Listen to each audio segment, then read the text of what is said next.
Marami na naman akong baong kaalaman para sa inyo. Ako si Marlo Mortel at ito ang Knowledge on the Go!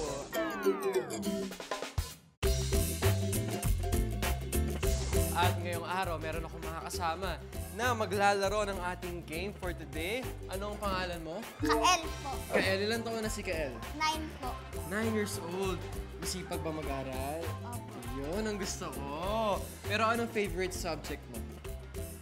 Science po. Science ang favorite subject mo. Kaya sana, science ang makuha at lumabas dito sa dice. Okay, roll mo na yan.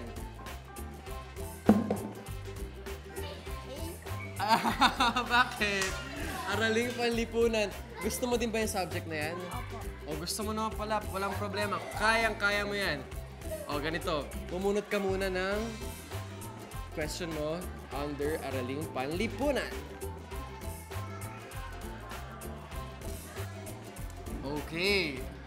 Kael, bago ko itanong itong question na to, go na go ka na bang mag-knowledge on the go?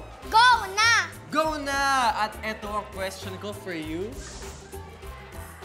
Ilocano at Pangasinense ang mga pangkat ng taong nakatira sa rehiyon na ito. Anong rehiyon ito? Letter A, Rehiyon 2, Lambak, Cagayan. Letter B, Rehiyon 1, Ilocos. Letter C, Rehiyon 3, Gitnang Luzon. Or letter D, Rehiyon 4A, Calabarzon. Letter B. Letter B, sure ka na ba dyan? Kael, ang tamang sagot ay letter B! Yes! Rehiyon 1, Ilocos.